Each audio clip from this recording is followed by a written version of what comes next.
I have been asked many times whether I was there, whether I saw it.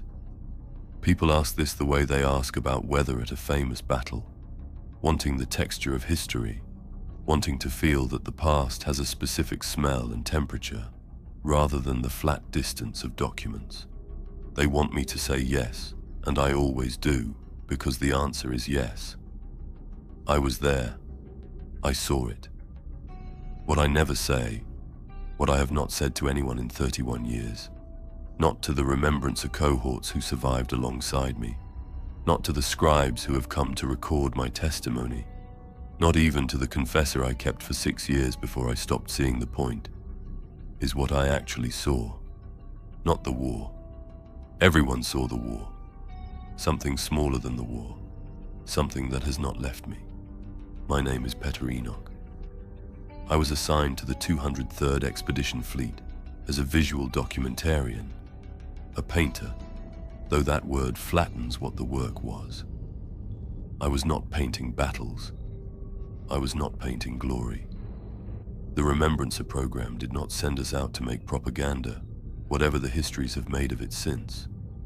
We were sent to make the truth, to look at the galaxy humanity was seizing back from the dark, and find inside all that scale the image that proved it was worth seizing. The face inside the conquest. The specific human detail that would make someone 10,000 years from now understand what it meant to be alive in the age when the Emperor walked. I was good at it. I want you to know that before anything else. Not from vanity. I have not had room for vanity in a very long time. I want you to know it because it matters. Because what I was good at was looking, and because looking is what I have been doing for 31 years, at something no one has asked me to paint, and because I am going to tell you what I have seen. Listen carefully. This is the account I have been preparing since before you were born. The Great Crusade was the most beautiful thing I have ever witnessed. I need you to understand this before I tell you anything else, because beauty is not incidental. It is not the naive backdrop against which the tragedy plays out. Beauty is the point. The beauty is what was at stake. If you do not feel what was there, genuinely feel it, in the specific place in the chest where real things land, then what I am about to tell you will be a story about politics. And it is not a story about politics. I arrived at the 203rd expedition in the late years of the Crusade, when the edge of it was pushing into the Ulanor margin. I had painted 17 worlds by then. I had my methods, my eye, the particular way I had learned to find the human register inside an inhuman scale. And still, the first time I stood on the hull of the Friedrich's Reach and watched a compliance fleet translate into real space above a world that was about to become imperial. The scale of it unmade everything I thought I knew about making images. I am not talking about ships. I am not talking about the military spectacle of it, the massed ordnance and the landers and the controlled violence of the drop pods coming down. I am talking about something I saw on that hull in the hour before the assault began. Something small. One of the legionaries, lunar wolves, white as bone in the void dark, standing apart from his brothers in the way that very large things are sometimes solitary, was looking at the world below, not scanning it, not performing tactical assessment, looking at it, the way I look at things, the long, still, total attention of someone who wants to understand what they are seeing before it changes. I did not paint him that day. I watched him instead, because I understood that I was looking at exactly the thing I had been sent to find. The human register inside the inhuman scale. The soul inside the soldier. His name was Garviel Locker. I did not know then what that name would mean. I know now. And knowing is the beginning of everything I am going to tell you. There is a question that everyone asks about the Horus Heresy. You have asked it. You may be asking it right now because it is the question the title of this account invites, The question all accounts of the heresy invite, the gravitational pull of it so strong that the histories organize themselves around it without ever deciding to. The question is, who won? Horus died on the vengeful spirit. The War Master's corpse was jettisoned into the void. The Traitor Legions broke and fled. The siege of terror was lifted. The Emperor was interred on the golden throne, and the Imperium endured. And by the ledger logic of wars, armies in the field, territory held, commanders surviving, the answer is clear. The Loyalists won. I believed this for 20 years. I was a painter. I was trained to look, and for 20 years, I could not see what was directly in front of me, because I was asking the wrong question. The right question is not who won the war. The right question is what the war was for. I know the answer now. I wish, with the specific and total wish of a man who has spent 30 years inside an understanding he cannot put down, that I did not. Let me tell you where I was when Horus died. I was not on Terra. I had left the Crusade fleet 3 years before the outbreak, reassigned to a documentation cohort attached to the Word-Bearers Compliance Campaign in the Cath Secunda cluster, a posting I had requested because the Word-Bearers were doing something I wanted to study, something about the way their compliance operations worked that I could not quite name, an aesthetic quality to the violence that I found disturbing and therefore professionally necessary to examine. I understand now what I was seeing. I did not understand it then. When the Istvan signals reached us, fragmented, contradictory, the vox traffic of a galaxy tearing itself open, I was standing in a processing facility on Cath Secunda 4 that had been repurposed as a Remembrancer workspace. The facility had previously been used for something the word-bearers described as iterative cultural refinement. I had been using it to work. I had been there for 6 weeks. I had made 43 preparatory sketches. I never finished any of them. When the signals reached us, I put down my stylus and I stood in that facility, and I felt the thing that I have spent 30 years trying to accurately name. Not fear, not grief. Something more structural than either. The feeling of a building settling, of something vast and heavy shifting into a new configuration, its full weight descending, the groan of it in the walls before you understand what has moved. I want to hold on to that feeling for a moment before we proceed. Before the next chapter opens the door, I have been standing outside for 31 years. That feeling, that settling, that weight descending, that new configuration. I have been trying to determine, since the moment I felt it, whether it was the sound of something breaking, or the sound of something locking into place. I spent 20 years believing the heresy was a war that the wrong side won, an insurgency that almost succeeded, a catastrophe narrowly averted. The great near-death of the Imperium survived at terrible cost, the Emperor's sacrifice buying humanity a future, however diminished, however scarred. Then I found the document. I am not going to tell you about the document yet. I am not ready. And more importantly, you are not ready. Understanding what the document means requires understanding what it changes. And understanding what it changes requires understanding first what I, believed before it. What I believed was this: Horus was corrupted. The heresy was his corruption made war. The Imperium survived the heresy. The Imperium is the continuation of what the Great Crusade was building. I believed all of this. I painted all of this. 31 years of careful, trained, deliberate looking, and I painted a lie so large I could not see the edges of it. Here is what I know now, and what I am going to prove to you across the course of this account, and what I want you to hold in your mind from this moment forward, even though it will not yet make sense, even though its full weight will not land until I have shown you everything I have seen. The traitors lost the war. The heresy never ended. What survived was not what the Emperor built. What survived was what Horus threatened to destroy. And there is a document, predating the heresy, predating Horus's corruption, predating everything, that describes in precise administrative language the mechanisms of a civilization governed by fear, not as a warning, as a design. I have been sitting with that document for 11 years. Every time I read it, the heresy becomes a smaller event. Every time I read it, the question of who won becomes a different question entirely. And the answer, the real answer, the one that the histories cannot contain and the scribes will not record, and the inquisitors who have come to my door 3 times in 11 years have been very, very careful not to ask me directly.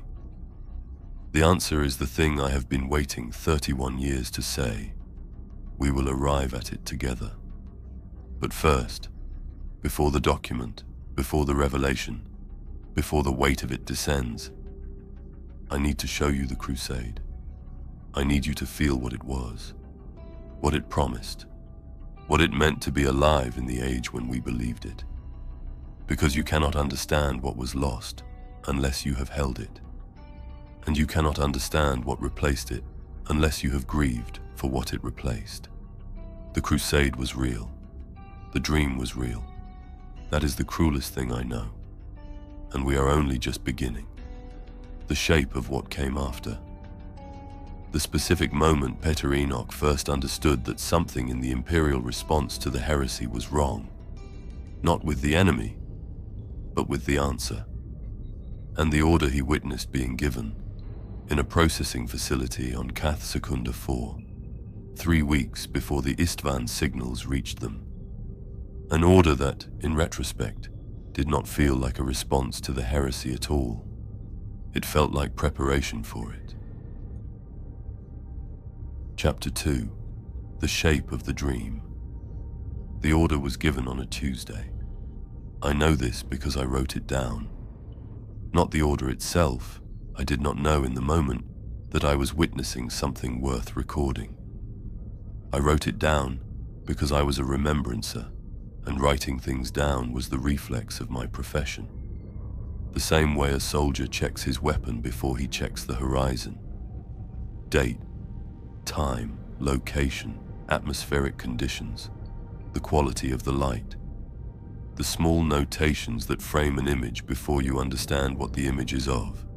Cath Secunda 4, 3rd hour after the local dawn, which came late and grey through a cloud cover that had not broken in 6 weeks, as though the sky itself was waiting for something. I was standing on an observation platform above the main floor of the processing facility. Iterative cultural refinement, the word-bearers had called it, with the specific flatness of men who have learned that naming a thing correctly makes it harder to do.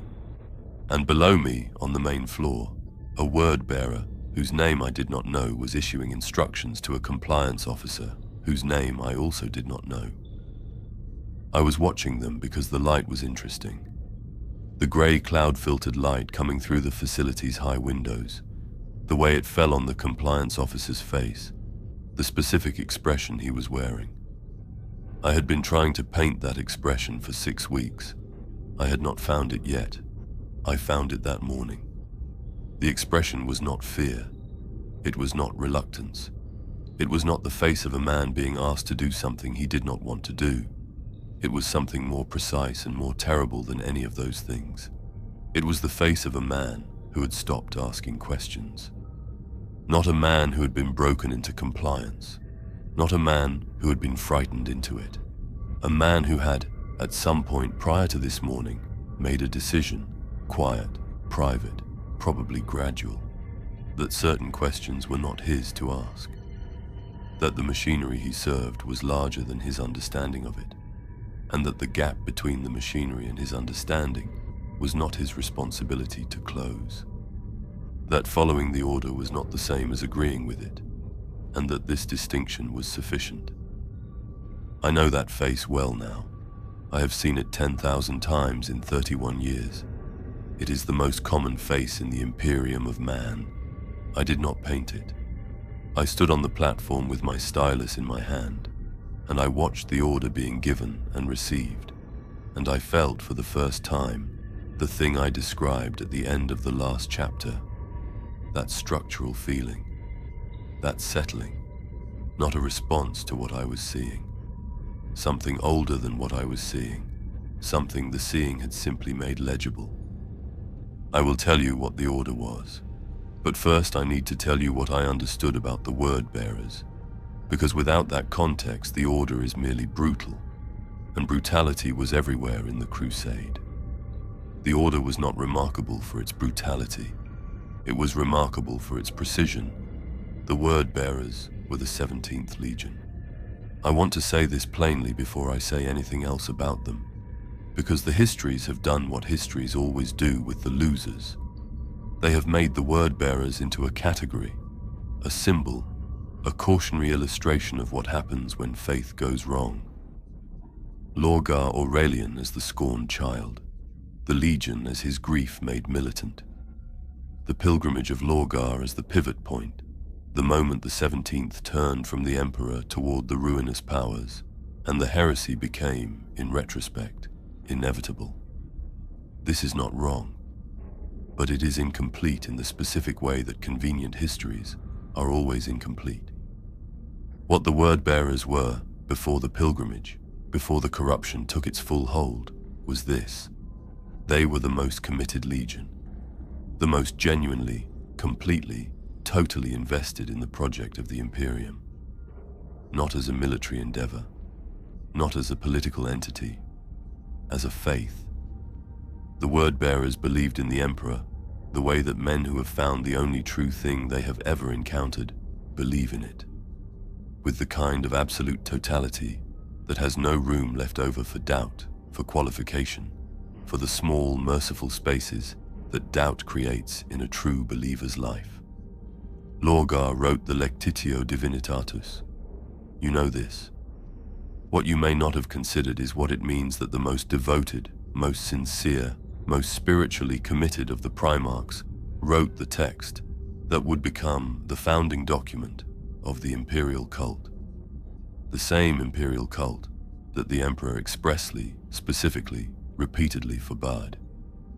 The same imperial cult that, after his interment on the Golden Throne, became the state religion of the Imperium. The word-bearers were wrong about everything. The word-bearers built the world we live in. Hold that. We will return to it. The compliance operation on Cath Secunda 4 had been running for 4 months when I arrived. Compliance, in the language of the Crusade, meant the process by which a world was brought into the Imperium. The military phase, the breaking of organized resistance, was usually the shortest part. What followed was longer, and, to a painter's eye, more interesting. The restructuring of a civilization, the dismantling of prior governance, prior faith, prior cultural architecture, and the installation of imperial systems in their place, tithe obligations, administratum frameworks, the prohibition of unsanctioned psyker activity, the suppression of local religious practice. This last item is where the word-bearers distinguished themselves and where I had come to watch. Other legions treated cultural suppression as a logistics problem, catalogue the prohibited practices, identify the practitioners, apply the appropriate measures, document the outcome. Clean, efficient. The compliance officer's face that I described, the face of a man who had stopped asking questions, that face in service of a process that had been stripped of everything except its procedural content. The word-bearers treated it differently. They treated it as a conversation. They would spend weeks, sometimes months, engaging with the religious and cultural leadership of a compliant world, not debating, not arguing. A different kind of engagement, slower and more intimate, the kind that requires the other party to genuinely articulate what they believe before the word-bearer across the table from them began, with patience and precision, to take it apart. I watched this. I sat in on 7 of these sessions on Cath Secunda 4. I made sketches. I told myself I was documenting the process of cultural integration. I told myself the faint unease I felt in these sessions was the professional discomfort of an artist confronted with material he did not yet know how to frame. I was lying to myself. What I was feeling was recognition. I recognized what the word-bearers were doing because it is what I do. When I paint a subject, I spend time with them before I pick up a brush. I ask them to talk, not about what I want to paint, about anything, about their life, their habits, their fears, their specific private cosmology of meaning. I listen with the specific attention of someone who is not trying to understand the subject, but to locate them, to find the place where they are most themselves, most present, most exactly the particular human being they are, and no other. And then, when I have found it, I take that place apart with a brush and put it on canvas in a form that everyone can see. The word-bearers were doing this to entire civilizations, finding where they lived, where they were most themselves, the specific architecture of meaning that made them them and not some other people. And then, not destroying it. That is the wrong word, and precision matters here. Destroying implies that something is gone at the end. What the word-bearers were doing left everything structurally intact. The words were still there. The rituals were still there. The names of the gods, the forms of the prayers, the calendar of the holy days. Everything is structurally intact, with the content removed, and the space where the content had been, filled with something else. The order I witnessed on that Tuesday morning was this: a settlement in the northern agricultural zone of Cath Secunda 4 had been assessed as resistant to integration, not militarily resistant. The compliance operation had been total in the military sense. The local defense forces dissolved and the population disarmed, resistant in a different sense. The cultural suppression sessions had been running for 3 months with this particular community, and the community had developed. The word-bearer's phrase was structural intransigence. They had found, inside their faith, a place the word-bearers could not reach, something that resisted the conversation, a specific quality of belief that could not be located, and therefore could not be replaced. The order the word-bearer gave the compliance officer was not to destroy the settlement. It was to help them. I wrote this down. I want you to understand what help means in this context, because the word is doing extraordinary work in a direction you may not expect. The settlement was to receive increased food distribution, medical support, infrastructure assistance. Every material they had was to be met immediately and completely. And in exchange, the compliance officer's term was ingratitude, spoken with the flat inflectionlessness of the face I described. The settlement's children, aged between 4 and 14 years, would be enrolled in imperial educational facilities, not removed, enrolled. The distinction was precise and deliberate. The parents could visit. The children were not prisoners. They were students. They would return home in 3 years. The compliance officer understood what 3 years meant. I could see that he understood it in the face I had been trying to paint for 6 weeks. I had finally found it, and I could not pick up my stylus. I stood on the platform with the grey light coming through the high windows, and I understood, for the first time, why the expression had resisted me. I had been looking for something to perform, something imposed from outside, the face of compliance as a mask worn over something else. It wasn't a mask, it was what was underneath. The compliance officer had not stopped asking questions because he was afraid. He had stopped asking questions because the questions had been answered a long time ago, in exactly this way, fully, completely, with material generosity and structural precision. And the answers had been so total that the questions themselves had been retired, had been made unnecessary, had been rendered in the specific technical language of what the word-bearers were doing to that settlement's children, no longer relevant to outcomes. I put my stylus in my pocket. I went back to my workspace. I sat down. I did not paint for 11 days. Now, I need to tell you something about the silence from terror, not the silence after the heresy. I will get to that silence, and it is a different and more terrible silence, and it will have to wait. The silence I am describing is the silence that preceded Istvan, the specific quality of official communication from the Emperor's palace in the years before the word-bearer's pilgrimage. I have been collecting accounts for 31 years.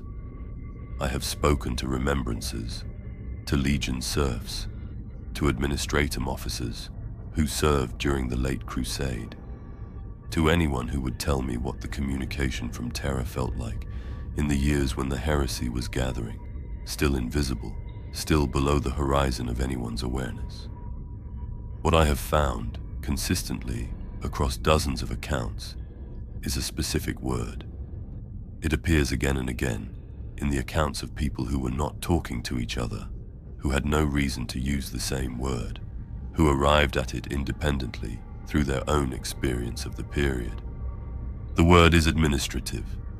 The communications from terror in the late Crusade years were becoming, everyone agrees, more administrative, more procedural, more focused on tithe assessments and fleet deployments and compliance benchmarks and the specific numerical targets by which a civilization in the process of building itself measures its own progress. Less interested in the things those numbers were supposed to represent. Less present in the way that a voice in a room is present, with weight and warmth and the specific inflection of a person who is actually there. People describe being unsure, toward the end, whether the Emperor was still present in his communications, whether the voice they were receiving was his, or whether it was the bureaucracy that had grown around him, vast and functional and perfectly capable of producing communication that sounded correct without requiring the thing at its center to be there. I thought about this for years without knowing what to do with it. Then I found the document, and I understood. Not everything. I am still not certain I understand everything. But enough. Enough to understand why the silence from terror in the late Crusade years had that specific quality. Administrative, procedural, present in form, but not in presence. Enough to understand why, when the heresy broke and the Imperium responded, the response had a shape that I recognized. I recognized it because I had been watching the word-bearers practice it for weeks. Find where they live, find the thing they cannot live without, and then, not destroy it, help them. Here is what I have come to believe, and I want to say it plainly now before the next chapter opens the evidence for it, because I think you deserve to know where we are going before we start walking. The word-bearers were not an aberration. Lorga's faith, his total and consuming devotion to the Emperor as a god, his construction of the Lectitio Divinitatus, his driving need to fill the universe with sanctioned worship, these were not the expressions of a Primarch who had gone wrong. They were the expressions of a Primarch who had understood something, some specific truth about the nature of what was being built, and had acted on that understanding with the specific total commitment of a man who has found the only true thing he has ever encountered. The Emperor rejected him for it. The rejection at Monarchia, the Primarch's cathedral city, built over decades as an act of love, burned to the ground by Guilliman's ultramarines while Lorgar knelt in the ash, has been recorded as the Emperor's correction of a wayward son, a necessary cruelty, the cauterization of a dangerous excess before it could infect the project of rational, secular humanity. I believed this. I painted this. I was wrong. What happened at Monarchia was not a correction. It was a test, and what it tested was not whether Lorgar could be corrected. It tested whether Lorgar could be broken without being destroyed, whether the faith could be redirected without being extinguished. whether a man of that total consuming devotion could be made to turn it towards something else, something older, something that had been waiting for exactly this kind of worshipper, without the Imperium bearing any visible responsibility for the turning. Lorgar went to Colchis after Monarchia, and he came back changed. The pilgrimage of Lorgar is recorded as the moment the word-bearers found chaos. I have come to believe that chaos found them, and I have come to believe, and this is the thought I need you to carry with you into the next chapter, the specific weight of it, the shape of what it implies about everything that followed. I have come to believe that the turning of Lorgar was not the wound that caused the heresy. I believe it was the opening move, and I believe that when you understand whose move it was, the question of who won the heresy becomes, once again, a different question entirely. The document is waiting. But first, before I show it to you, before I name the thing it names, I need to show you what Horus actually wanted. Not what chaos made of him, not the warmaster of the Traitor Legions, the architect of the Siege of Terror, the being who raised his talon over his father's broken body in the final moment. The man before that, the son before that. What he saw when he looked at the Imperium his father was building. What he recognized in it. I met Horus once. I'm not going to tell you what he said, not yet. But I will tell you this much. When he spoke, he did not sound like a man who wanted to destroy something. He sounded like a man who was trying to save it. And standing in that room 31 years ago, looking at the face of the War Master before he was the War Master, I felt the thing that I had been trained, my entire adult life, my entire career as a painter of truth, to feel when I found the image I had been looking for. Recognition. The specific and terrible recognition of a thing seen clearly. I wish I had not been in that room. I wish I had not been trained to look. I wish, most of all, that what I recognized in Horus's face had been easier to live with. It was not. The next chapter will explain why, what Horus knew, what he told the Mournival in the years before Davin, what his rebellion, before the corruption took its full hold, was actually for, and why making you believe he was right, genuinely, completely, uncomfortably right, is the most important thing this account has to do. Because the horror of the heresy is not that the wrong side won. The horror is that the right side did, and built this. Chapter 3. What Horus knew. I met him at Ulanor, not during the triumph, not in the spectacle of it, the massed legions and the thunder of acclamation, and the Emperor raising his son's hand before 100,000 warriors in the moment that history has preserved as the pinnacle of the Great Crusade.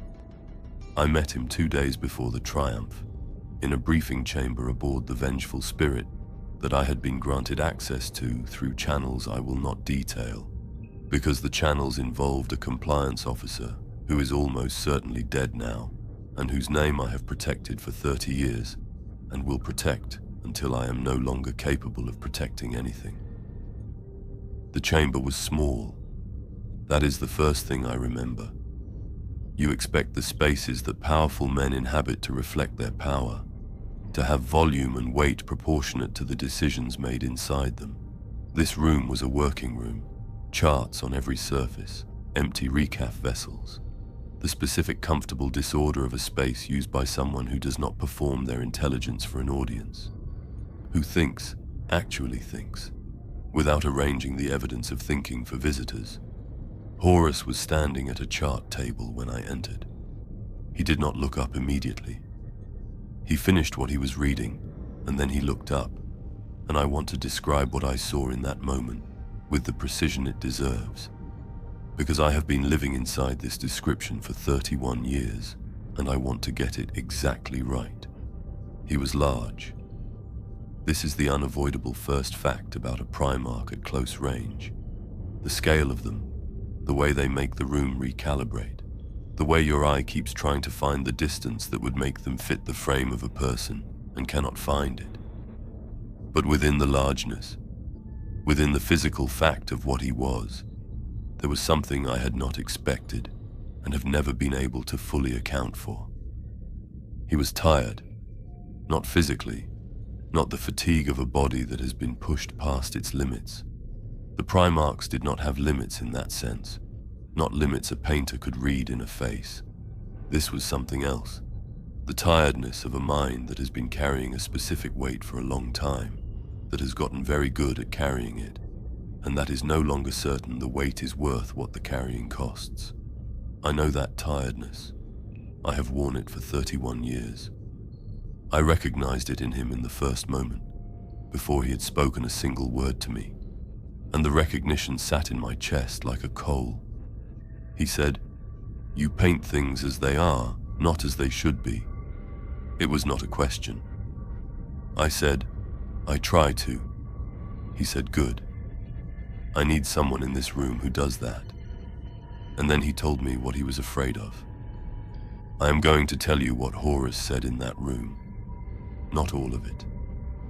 There are things he said that I have not written down and will not write down, because they belong to the specific intimacy of a conversation that was not meant to be recorded, and because some confidences survive even the complete destruction of everything that made them meaningful.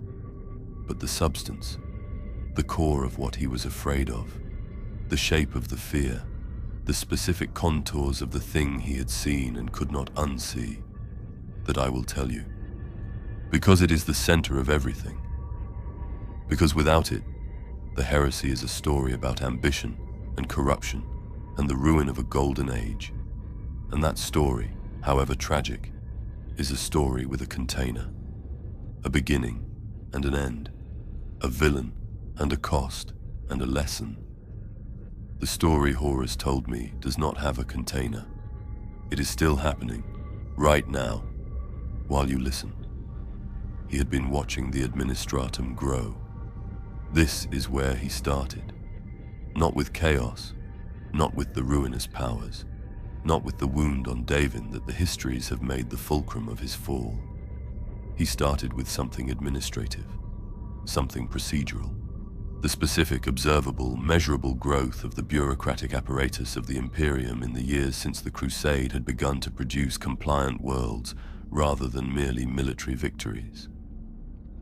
He walked me through the numbers because he was that kind of mind, a mind that had found the image inside the figures, the human truth inside the logistics, the same way I find it inside a face. The Administratum, in the early years of the Crusade, had been a skeleton, the minimum necessary framework to keep a military campaign across the galaxy functioning. Tithe collection, fleet resupply, basic governance frameworks for compliant worlds, functional, lean, purposeful. By the time of Ulanor, it was something else. The growth had not been linear. It had been the growth of a living thing, accelerating, self-reinforcing, each new layer of bureaucracy generating the necessity for the next layer, the complexity producing complexity, the administration of administration requiring its own administration in turn. Worlds that had been compliant for 50 years were still receiving annual compliance assessments. Information that had been gathered was being gathered again, re-verified, recatalogued, refiled in duplicate and triplicate, and in forms that bore no relationship to any decision that the information would ever be used to make. Horus showed me a single compliance report for a world called Iridian Sec. The world had been compliant for 63 years. The report was 417 pages long. I remember the number because he put the document on the table in front of me, and he said, "Tell me what this is." I looked at it. I said, "It is a record of a world that does not need to be recorded anymore." He said, "No, it is a world being told every year that it is still being watched, that its compliance is still provisional, that the question of whether it belongs to the Imperium is still open." He paused. He said, There is a word for a civilization that sustains itself by making everyone inside it feel that their position is temporary, that they have not yet fully earned the right to exist without oversight. I knew the word. I did not say it. He said it for me. Empire. And then he said the thing that has not left me in 31 years. This is not what my father told me we were building. He talked about the Primarchs. Specifically, he talked about the ones who had raised concerns, who had gone to the Emperor, individually, privately, through the channels that sons have always used to tell their fathers that something is wrong. Not dissidents, not rebels. Loyal men, men who had spent their entire lives in service of the project, who loved the project, who were raising concerns because they loved it. Guilliman had raised concerns about the lack of codified law governing the legions, about the absence of any framework that could survive the Emperor's death, should the Emperor die. Guilliman was a man who built institutions because he understood that individual greatness always dies, and that what survives it must be structural. His concerns were institutional, architectural. He wanted to know what happened after. He was heard. His recommendations were noted. Nothing changed. Dawn had raised concerns about the fortification of Terra, about the specific vulnerabilities he had identified in the palace's defenses, the gaps in its perimeter, the siege scenarios he had modeled that ended badly. Dawn was a builder. He saw the palace the way I see a canvas, not as it was, but as it would be if everything went wrong. He wanted to close the gaps before they became the thing they were.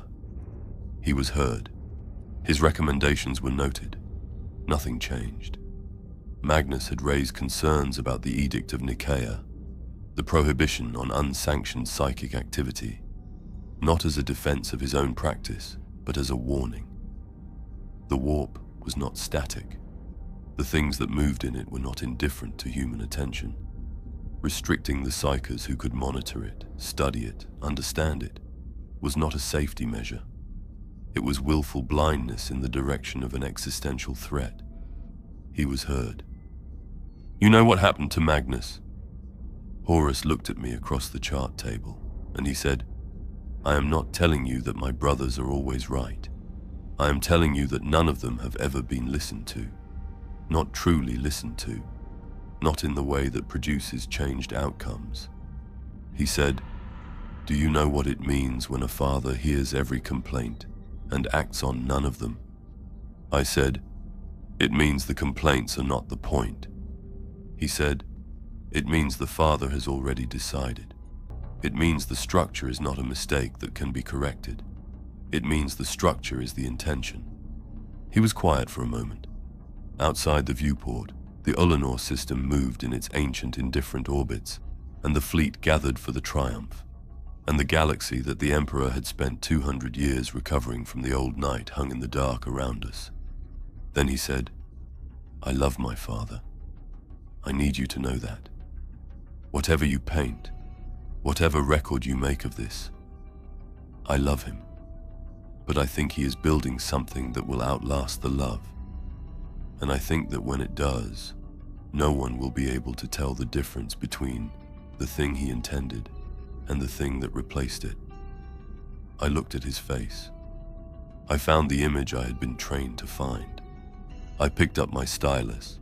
I made the sketch that I have not shown anyone in 31 years, that is sealed in a document case, in a location I will not describe, that I have looked at perhaps 100 times, and that looks back at me with the expression I am going to try to give you now, in words, since I cannot give you the image itself.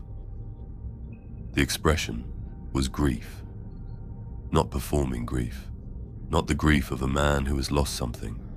The grief of a man who can see, with total and terrible clarity, exactly what is going to be lost, exactly when, exactly how, and cannot stop it.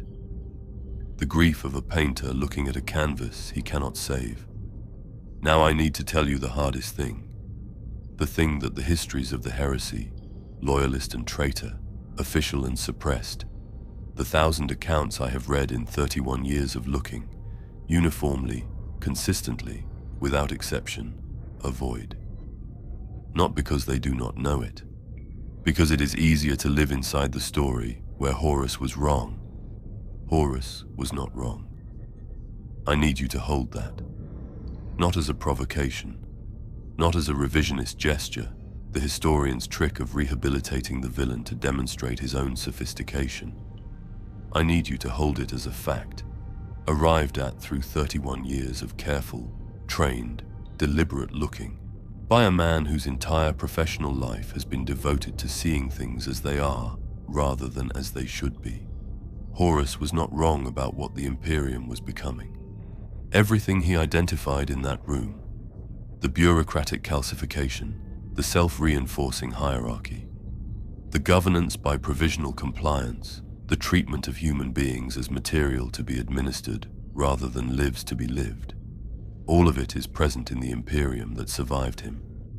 All of it is present in forms so advanced, so total, so woven into the fabric of every institution and procedure and form to be filled out in triplicate, that they are no longer visible as choices.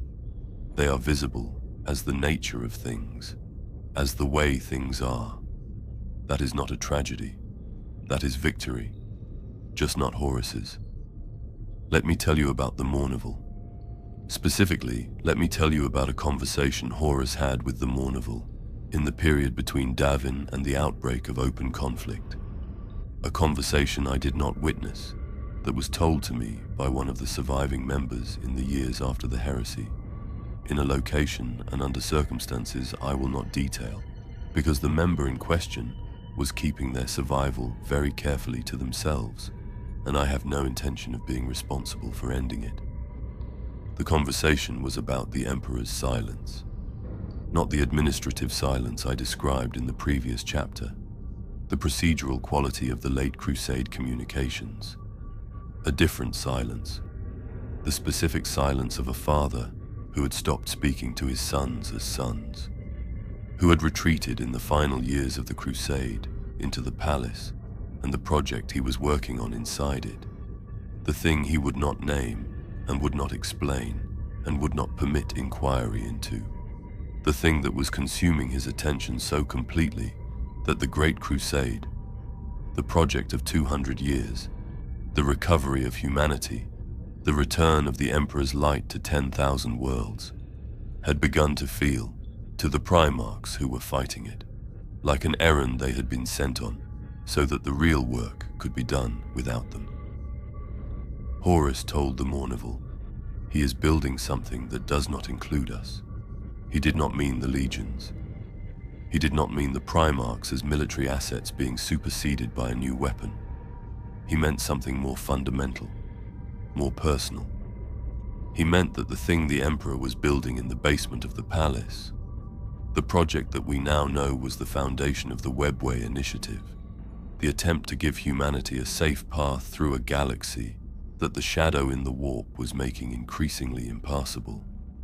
That project did not include his sons in any role, except as tools to keep the galaxy quiet while he finished it. Not heirs, not partners, not the next generation of a civilization being handed forward with love, administrators. Horus looked at the Primarchs, and he saw what the Imperium was turning its citizens into. Provisional, surveilled, permanently pre-compliant subjects of a governance that was not accountable to them. And he saw it happening to them too. He saw the Emperor's sons being made into the compliance officers, the men with the faces that had stopped asking questions. He said to the Mournival, I refuse. They asked him what he meant. He said, I refuse to be the instrument of this. I will not spend another century fighting so that what I fought for can be replaced by the thing I am looking at. They asked him what he was going to do. He said, I am going to make my father look at what he has built. He meant that literally. He did not mean war, not then, not in that room. He meant confrontation. The specific confrontation of a son who has been patient and loyal and silent for a very long time, who has carried the weight of all the unanswered concerns and all the noted recommendations and all the unchanged structures, and who has finally decided that the carrying must stop. He was going to stand in front of his father and say, "Look at this. Look at what this is. This is not what you told me we were making, and I need you to tell me whether it is a mistake or whether it is the plan, because I cannot serve a plan I was never shown." That was the rebellion Horus intended. Not war, not the siege of terror, not the burning of the galaxy. A conversation. One honest conversation between a father and a son that had never been allowed to happen. Then Davin. I am not going to linger on Davin because the mechanics of the corruption, the Serpent Lodge, the Warrior Lodges, the slow infiltration of the legions by agents of the ruinous powers, the specific sequence by which Horus was brought to the blade and the blade to the warp. These are documented, reconstructed, debated. The record exists. What I want to tell you about Davin is not the mechanics. I want to tell you about what was already there. When the ruinous powers reached into Horus on that blade, they did not create his rebellion. They found it. They found 30 years of patient, loyal, loving frustration. 30 years of watching the thing he was building become something else, something smaller and more terrible than the promise. 30 years of carried weight. 30 years of a son waiting for a father to look at him and see him. Not the War Master, not the instrument, but the man. And finding every time the administrative silence, the noted recommendation, the unchanged structure. The ruinous powers did not corrupt Horus. They gave him permission. And in the specific intimate horror of that distinction is everything I have been trying to say. Because corruption can be blamed. A corruption has an external cause, an invading force, a moment before and a moment after. Corruption is something done to a man. Permission is something the man already needed. The heresy did not begin at Davin. The heresy began in every Primarch's council chamber, where a concern was raised and noted and filed. In every compliance report 417 pages long for a world that had been loyal for 63 years. In every settlement, a child enrolled in an educational facility for 3 years at the generous expense of an Imperium that wanted nothing in return except the retirement of certain questions. The heresy was the Imperium's response to itself, and chaos simply lit the match that was already sitting in a room full of kindling. I spoke with a survivor once, a space marine. I will not name the Legion. I found him 17 years after the heresy, in a location so peripheral to the Imperium's administrative reach that his survival had simply never been noticed. One of the 1,000 small oversights that the Administratum's 417-page reports are supposed to prevent and never do, because the reports are not actually about finding things. They are about demonstrating that the looking has been performed. He had fought at Cygnus Prime. He had seen what the ruinous powers could do when given a legion's worth of genuine devotion to work with. He had survived things I do not have the capacity to describe, and would not describe here if I did. We spoke for 3 days. I made sketches. He told me things that I have recorded in archives that will outlast both of us, and that I hope, when they are eventually found, will be read by someone with the courage to act on what they contain. On the last evening, as the light was going, he said something that I have written down and crossed out, and written again perhaps 50 times in the years since, trying to determine whether it belongs in this account, or whether it is too much, whether it tips over the edge from the difficult into the unlivable. I have decided it belongs here. He said, the gods didn't corrupt Horus. They clarified him. They showed him what he was already becoming. The only difference between Horus and Guilliman is timing. I asked him what he meant by timing. He was quiet for a long time. Then he said, Guilliman got to wait. He got to see what the Imperium became after the heresy, after the throne, after the God Emperor and the Inquisition and the centuries of it. He got to look at it with fresh eyes when he came back. And he saw it. I know he saw it. I know because the look on his face when he saw the Astronomicon for the first time after 10,000 years is the same look Horus had in that room on Davin. He said, "The difference is that Guilliman has the political intelligence to grieve quietly. Horus was never that careful." He picked up his cup. He looked at it for a moment. Then he said, "I have thought every day since Cygnus Prime about whether the outcome would have been different if Horus had been more careful. If he had been more like Guilliman, if he had looked at what he was looking at and found a way to carry it that did not require burning everything down." He said, "I think it would have been exactly the same. I think the Imperium was designed to absorb that kind of grief, to take the men who could see it clearly and give them enough responsibility that the seeing becomes a private matter, something they carry alone at night, in rooms where no one is recording." He said, "I think you might be the first person I have ever told this to who was actually writing it down." I was. I said, "Is that why you are telling me?" He looked at the window. The last of the light was going. He said, "I am telling you because I am tired of being the only one who knows it. And because I think, wherever Horus is now, whatever the warp has made of him, whatever is left of the man after everything the gods and the throne and 30 years of killing have done to him, I think he would want someone to have written it down."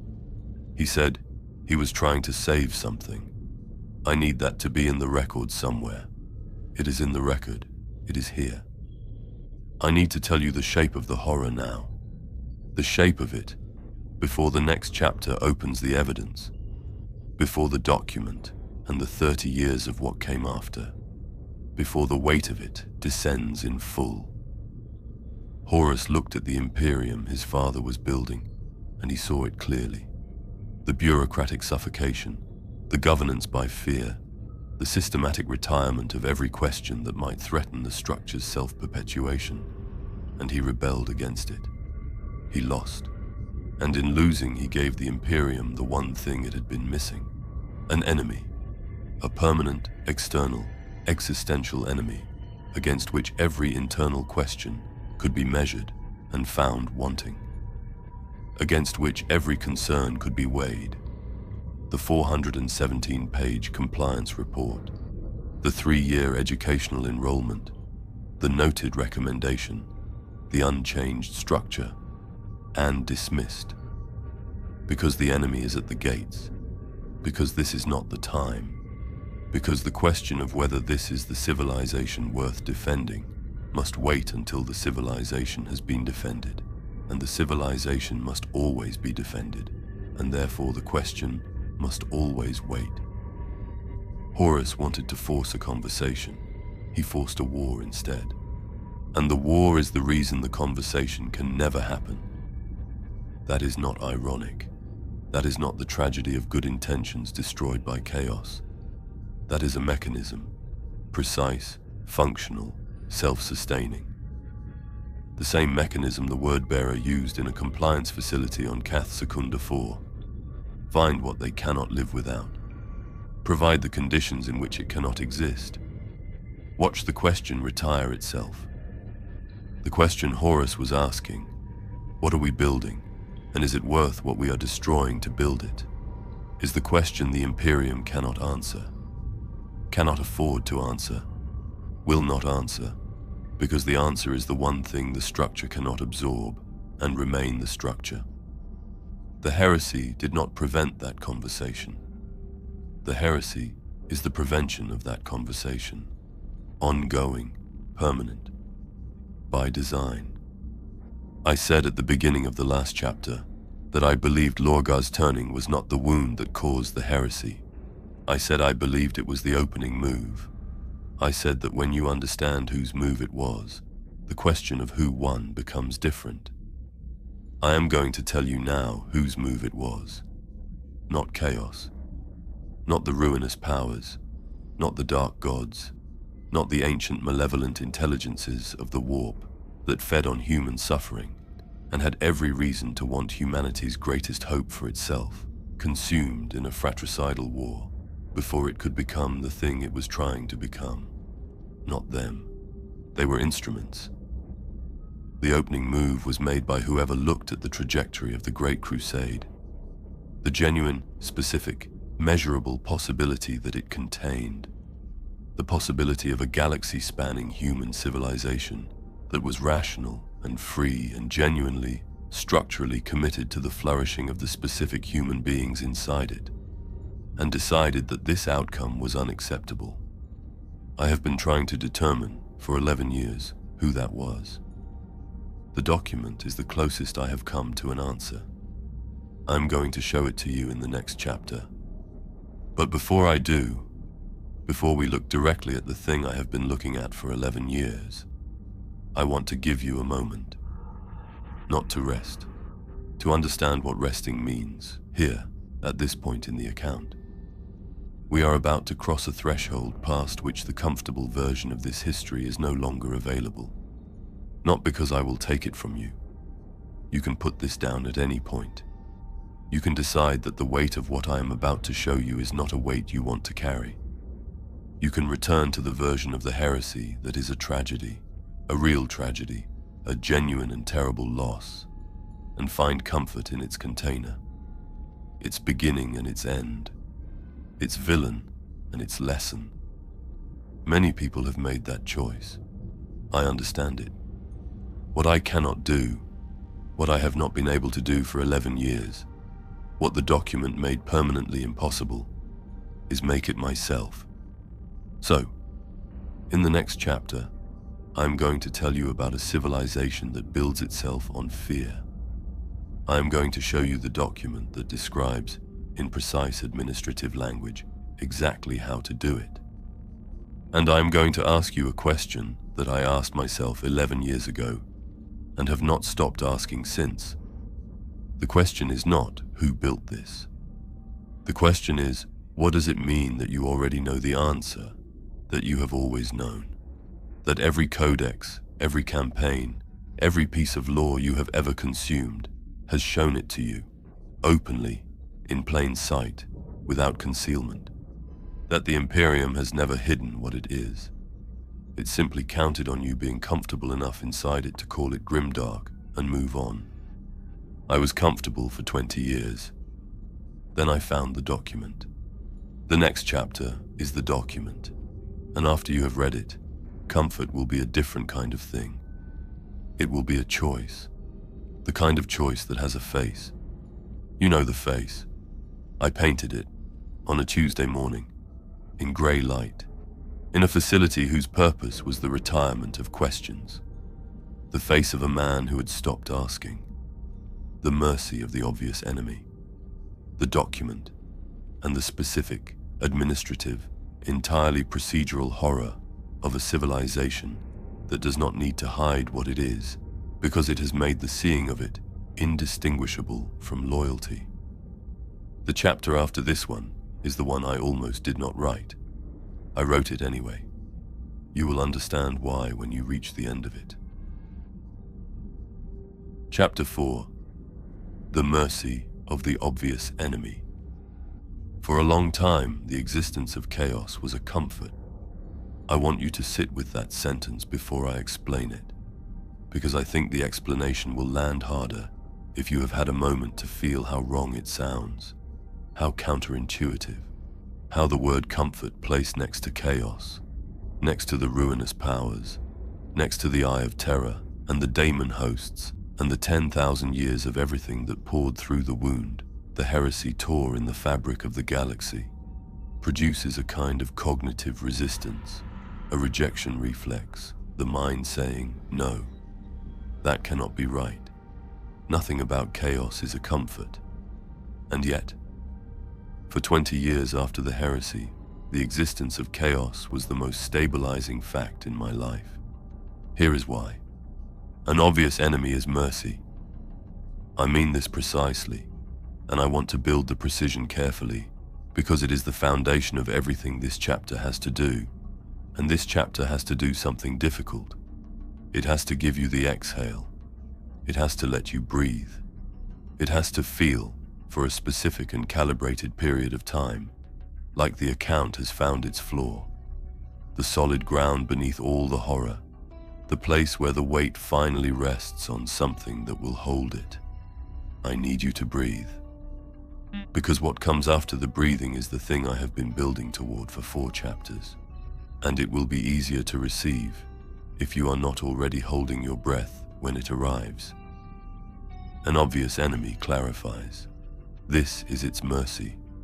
This is the specific gift of a threat that wears its nature openly, that does not require interpretation, that presents itself without ambiguity in forms that the eye can find, and the mind can categorize, and the hand can be raised against.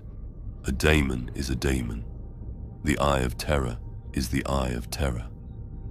The Traitor Legions bear the marks of their allegiance in their flesh, in their architecture, in the specific character of the violence they practice, which is the violence of things that have given themselves entirely to forces that do not want what we want, and cannot be negotiated with, and will not stop. You know where you stand with chaos. You know what it wants. You know what it does to the things it touches. You know that the man beside you who has not yet been touched is on your side, and the thing across the battlefield that has been touched is not. And the line between them, however terrifying, however costly to hold, is at least a line, at least visible, at least a thing you can orient yourself against. I spent 20 years finding this comforting. Not the violence, not the loss, not the 10,000 ways the galaxy became worse in the century after the heresy. The slow dimming of possibility as the Imperium contracted around its wounds, and the legions broke into chapters, and the administratum grew, and the Inquisition found its shape, and the age of the Great Crusade, the age of genuine, measurable, forward motion, receded into the past like a coastline seen from a ship moving away from it. The comfort was simpler than all of that. The comfort was that I knew who was responsible. Chaos had corrupted Horus. The ruinous powers had infiltrated the legions. The heresy was the product of an external force, acting on the Imperium from outside. A wound inflicted, not a disease grown from within.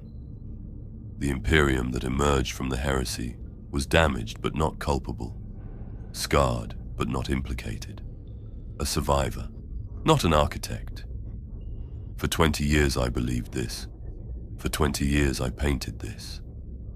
I want to tell you what believing it felt like, from inside, because I think you may recognize the feeling. It felt like being in a room with the lights on, everything visible, everything in its place, the shapes of things legible and bounded and accounted for. The dark outside the windows was still the dark. You did not pretend it was not there. You did not pretend the things in it were not real. But inside the room, the light was on, and the light meant that the things inside the room were not the dark. You could tell the difference. You could hold the line. I kept the light on for 20 years. Then I found the document, and the document did not turn the light off. It showed me that the light and the dark were the same source. But first, before the document, before the threshold I described at the end of the last chapter, the one past which comfort becomes a different kind of thing, I need to honor the comfort. I need to give it its full weight because it is real, because the mercy of the obvious enemy is not an illusion, not a lie, not a manipulation designed to keep you looking in the wrong direction. It is a genuine mercy. The ruinous powers are genuinely monstrous. Chaos genuinely wants the destruction of everything that human civilization has ever built or hoped to build. The Traitor Legions are genuinely lost, genuinely dangerous, genuinely the enemies of every living human being in a galaxy that has very few friends. All of this is true. I am not going to tell you that chaos is secretly good. I am going to tell you something worse than that. I am going to tell you that chaos being genuinely monstrous is one of the most useful things about it. Here is what the Imperium looks like from inside. Not from the spires, not from the inquisitorial fortress monasteries, or the chapter keeps, or the command decks of the battle fleets. From inside. From the level at which the vast majority of the 100 billion human beings who call themselves citizens of the Imperium of Man actually live their lives. You are born on a hive world. The hive is a structure of such scale that its upper reaches are invisible from its lower depths, not metaphorically invisible, not obscured by social distance, but literally invisible. The light does not reach. The upper spires are a rumor, a mythology, a direction called up that is as abstract and functionally meaningless as a direction called away. You have never been there. You will never go there. The administrative and military and ecclesiastical infrastructure of the Imperium exists, for you, as a series of demands that arrive from above, and a series of consequences that descend when the demands are not met. You work. The work is calibrated to consume the hours between waking and sleeping with enough efficiency that the question of what the work is for does not have room to fully form. Not through malice, I want to be precise about this, because malice would be easier to name and easier to resist. Not through malice, but through the specific self-sustaining logic of a system that has optimized for its own continuation and discovered that continuation is best served by subjects who are tired. You tithe. The tithe takes a specific percentage of what you produce, a percentage calculated by the administratum through processes so complex and so distant from the point of collection that their relationship to any comprehensible principle of fairness is purely theoretical. You do not question the tithe, not because you have been told not to question it. Though you have been told not to question it, the Ministorum is quite clear on this point. But because the questioning would require an understanding of the system that the system does not provide, and you do not have the hours to pursue. You worship. The Emperor is God. This is not a metaphor and not a choice. The God Emperor of mankind sits on the golden throne on Terra, and his will is expressed through the ecclesiarchy, which is expressed through the local ministorum, which is expressed through the confessor, who stands at the front of the nave on the appointed days and tells you that your suffering is holy, that the work is sacred, that the tithe is love, that the enemy, the heretic, the mutant, the alien, the demon, is the reason your life is what it is, and that the defense of humanity against that enemy is the purpose that gives your suffering meaning. The enemy is everywhere. The enemy is the reason for everything. Without the enemy, you would have to look at the room. I am going to give you a number. The number is not precise. The administratum does not publish this figure, and for reasons that will become clear, it is not in anyone's institutional interest to calculate it.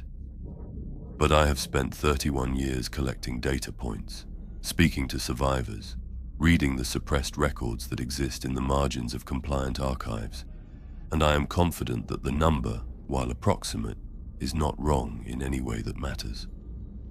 The number is this.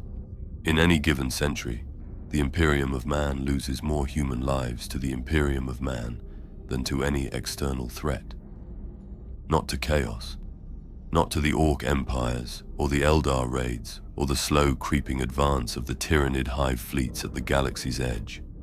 To itself, to the penal legions, to the enforcer squads, to the purges and the pogroms and the planetary interdictions, to the work and the tithe, and the specific preventable diseases of overcrowded hives where the medical infrastructure has been underfunded for 2 centuries because the funds were redirected to the Imperial Guard tithe, to the inquisitorial investigations that consume entire planetary populations in the pursuit of a single unsanctioned psyker, to the orbital bombardments of worlds whose deviation from compliance has been assessed as terminal, to the machinery, operating as designed.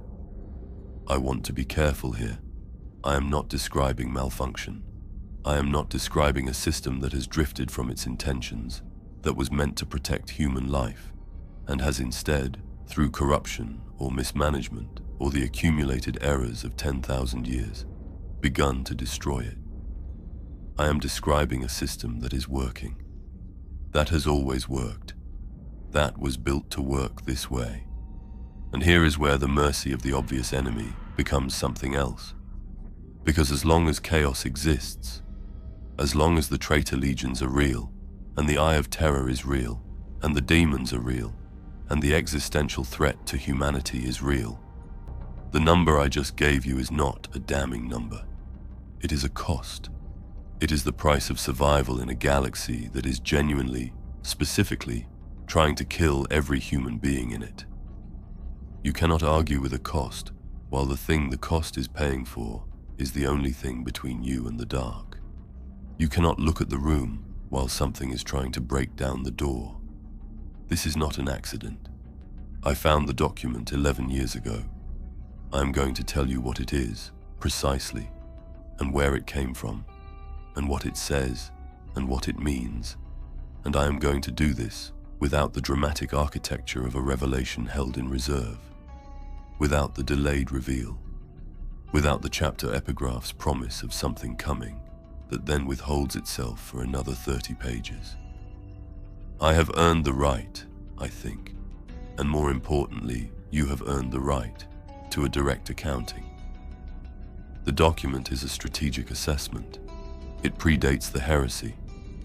This is the fact I need you to anchor to, because everything else the document contains is only horror if you hold that anchor. It predates the heresy.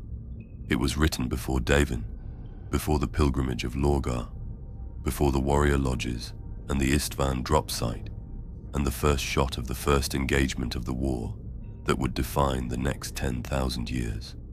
It was written in the late Crusade period, when the heresy was not yet a word that anyone was using. It is an assessment of the conditions necessary for the stable, long-term administration of a galaxy-spanning human civilization. It is thorough. It is dispassionate. It is, in the specific clinical, administrative language of a document written by someone who understood governance as an engineering problem, completely correct. And it describes, point by point, criterion by criterion, the Imperium of Man, not as it existed at the time of writing, as it exists now, as it has existed since the heresy concluded and the Emperor was interred and the machinery of the post-heresy Imperium settled into the configuration that it has maintained with minor variations for 10,000 years. Every criterion, every mechanism, the tithe structure, the administratum's scope, and the specific way its complexity insulates the governance from accountability. The Ministerum's function as the emotional infrastructure of compliance. The way religion, specifically the religion of a sacrificed God, whose suffering mirrors and therefore sanctifies the suffering of his subjects, provides the motivational architecture that pure administrative enforcement cannot. The Inquisition's role, and I need you to understand that the document describes the Inquisition's role in full, in a period before the Inquisition existed, before the heresy had given anyone a reason to create it. The document describes the need for a body whose mandate is the finding of enemies, not the defeating of enemies. The finding. Because a civilization governed by the logic of threat, a civilization that sustains its internal compliance through the continuous production of external and internal danger, requires above all a mechanism for ensuring that the danger never runs out, that when one enemy is defeated, another is already being located, that the question of whether we are safe enough to ask the questions we have been deferring, safe enough to look at the room, to examine what we have built, to have the conversation that the enemy's presence has been preventing. That question is never answered yes. The document describes this with the precise functional vocabulary of someone solving an engineering problem. I have read it perhaps 200 times. It does not read like a plan. It reads like a description of something that already existed, written by someone who had seen it working somewhere else before. I need to tell you where I found it. The document was in a collection of administrative records that had been transferred from a Legion archive to a civilian documentation repository during the early post-heresy reorganization, the period when the surviving legions were being broken into chapters and their administrative infrastructure was being absorbed into the broader Imperium. The transfer was routine. The records were catalogued as Legion administrative material, which is a category so broad and so consistently unexamined that it functions, in practice, as a filing location for things that need to exist on record without being found. The Legion was the word bearers. I want to sit with that for a moment before I continue. The document was in a word bearers archive. The word bearers, who built the Lectitio Divinitatus, who created the theological infrastructure of the imperial cult, the same imperial cult that the document describes in precise functional terms as a necessary component of stable long-term governance, who were humiliated at Monarchia and turned to the ruinous powers and became, in the histories, the architects of the heresy's religious dimension, the corruption of faith that gave chaos its foothold in the legions. The word-bearers, who were the most devoted, the most sincere, the most completely committed to the project, the word-bearers who built the world that the document describes, and who were then, conveniently, cast as its enemies. I have a question I cannot answer. I have been unable to answer it for 11 years, and I am not going to pretend, at this stage of the account, that I can. The question is this: did the word-bearers write the document, or did they find it? If they wrote it, if Lorgar or his advisors, or the specific brilliant administrative minds that the 17th Legion possessed in unusual abundance, produced this assessment from their own analysis, their own study of what the Imperium was becoming, then the document is evidence that the word-bearers understood, with total clarity, what they were building. That the religious infrastructure they were constructing was not sincere faith, but deliberate architecture. That Lorgar was not a true believer, but an engineer of belief. And that the Emperor's humiliation of him at Monarchia was not the correction of a wayward son, but the elimination of a co-architect who had become inconvenient. If they found it, if the document predates the word-bearer's own involvement in its subject matter, if it was itself found in an earlier archive and transferred and eventually came to rest in the collection I discovered it in, then the question of who wrote it is a different question, a worse one. A question whose answer I have been circling for 11 years without being able to land on it. Because the answer requires me to believe something about the nature of this war that makes the ruinous powers look like instruments. That makes the heresy look like a scheduled event. That makes the question of who won look not like a question about the conflict's outcome, but about its purpose. I am not going to tell you what I believe. I am going to describe what I have seen. And I am going to let you arrive at the belief yourself. Because beliefs arrived at independently are harder to dismiss. And this belief, once arrived at, should not be easy to dismiss. It should not be comfortable. It should feel like what it is. Like a room whose door you have just understood was never locked from the outside. Let me tell you about the last thing I recorded, before I stopped being a remembrancer, before I put the stylus down for the final time and understood that the work I had been doing, the honest, careful, loving work of making truth visible, had been, for its entire duration, in service of a project I had never been shown. The last thing I recorded was not a battle. It was not an atrocity. I had recorded atrocities. I had stood in the aftermath of compliance operations and looked at what compliance cost and made images of it and told myself that the images were a form of witness, that bearing witness was itself a moral act, that the record of terrible things was not the same as the endorsement of them. I was wrong about that too, but the last thing I recorded was not terrible in that way. It was quiet, a document, a form triplicates, stamped and signed and filed through a processing chain that moved it from an inquisitorial field office through a regional administratum hub to a planetary governor's desk, where it was countersigned and forwarded upward, each stage of the chain adding its mark, its verification, its institutional endorsement to the content. The content was an authorization for the dissolution of a community, not a military community, not a resistance cell or a heretical congregation, or anything that the inquisitorial mandate, read honestly, could have stretched to cover. A community of approximately 4,000 people on an agri-world in the Segmentum Obscurus, who had, over the course of 3 generations, developed a specific local practice of communal governance. A practice that had produced, by every measurable metric, outcomes that the broader Imperium could not match. Literacy rates, agricultural yield, life expectancy, social stability, the absence of the low-level enforcer violence that is so common in Imperial communities that it has stopped being counted as violence and started being counted as maintenance. The community was not heretical. It was not in contact with chaos. It was not harboring unsanctioned psychers, or mutants, or alien influences, or any of the specific categories of threat that the inquisitorial mandate is designed to address. It was successful. And it had, in the course of being successful, developed the habit of asking questions. Not dangerous questions, not seditious questions. Questions about the tithe assessment process, which they had found to be inconsistently applied.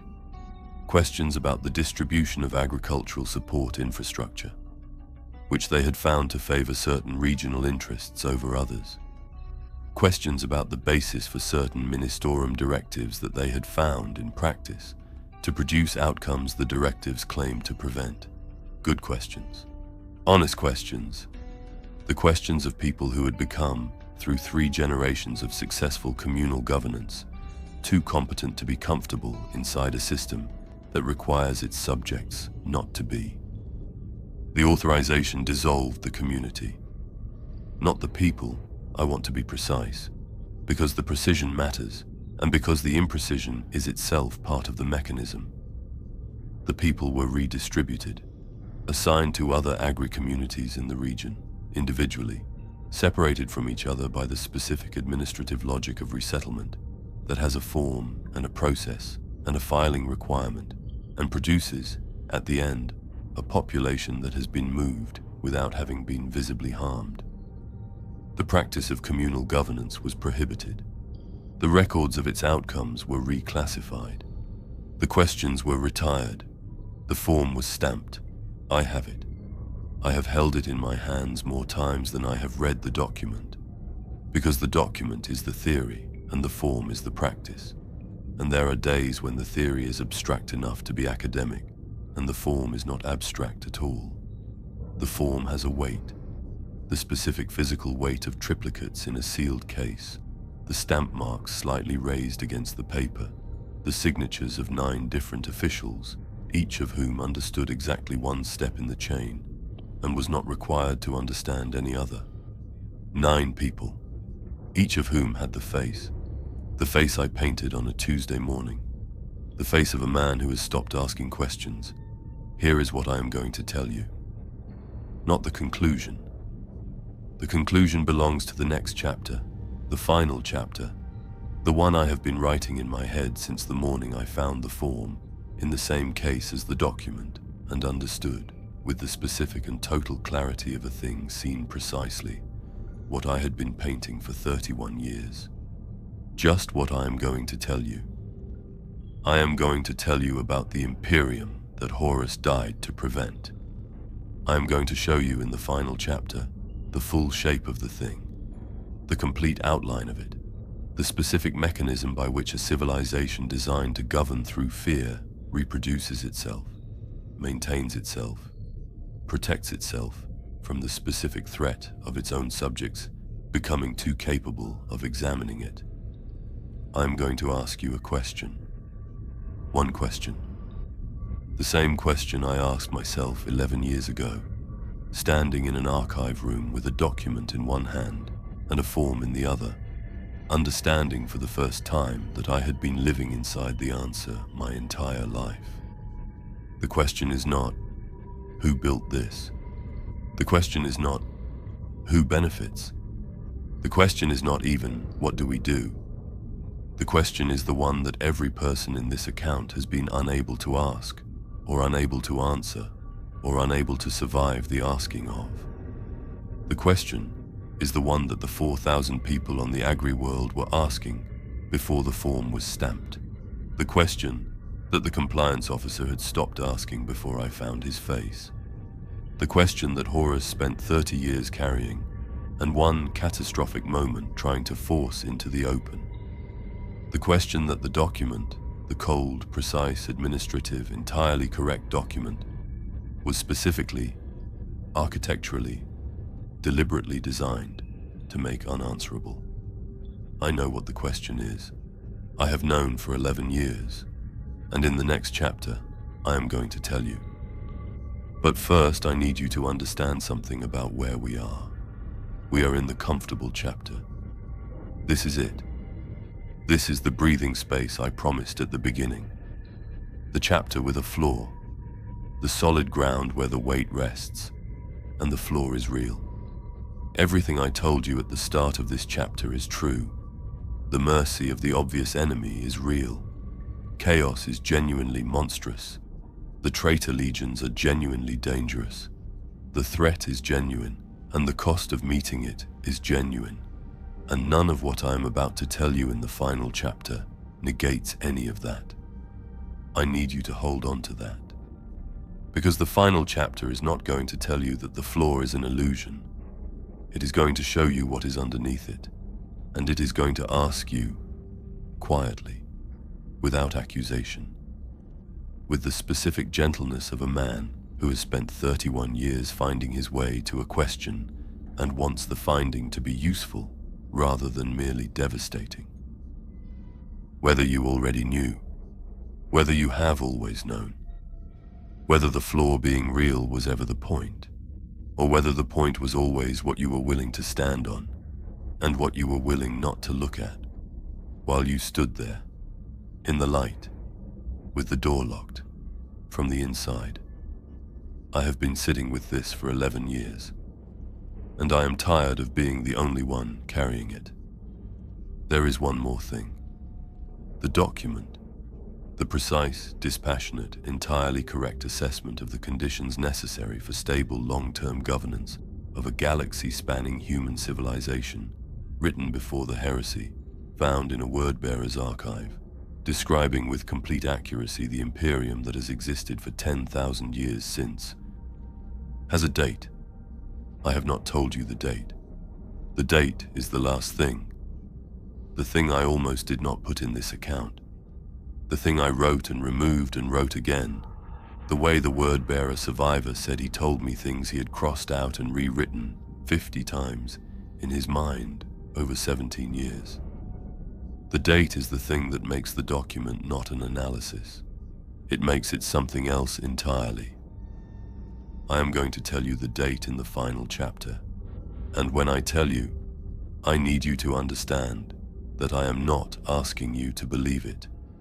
I am asking you to consider what it would mean, if it were true, what it would mean about the heresy, what it would mean about the Emperor, what it would mean about the 10,000 years since, what it would mean about you, sitting here, in this moment, having just spent the better part of an hour letting a dead man's account into the part of your mind where honest things land. What it would mean if the document was not found, if it was not written by the word-bearers, if it was not produced by chaos or the ruinous powers, or any of the external forces that the history of the heresy has trained you to look at when you are looking for the thing responsible. What it would mean if it was a plan, and if the plan was never a secret, and if the reason you have never seen it, the reason no one has ever seen it, the reason it has been in plain sight for 10,000 years in every codex and every campaign, and every piece of imperial liturgy you have ever encountered, is not that it was hidden, is that you were given every reason to call it something else. And you did. And so did I. For 20 years. In the comfortable light. With the obvious enemy at the door, the inheritance. The question. The date. And the mirror that Petr Enoch has been carrying for 31 years. Finally held up. Not to accuse. Not to condemn. Just to show you what is in it. This is the last chapter. It will hurt to finish. That is the point. Chapter 5. The Inheritance. You came here because you love this. I understand. I loved it too. I want to begin there. With the love, with the specific quality of it. The particular way that this universe gets inside people and stays. I have been thinking about it for 31 years, and I have never fully accounted for it. Never reduced it to a formula that explains why this darkness, specifically, has the weight it has. Why the Imperium of Man, this brutal, magnificent, rotting, indomitable catastrophe of a civilization, produces in the people who encounter it not merely interest, but devotion.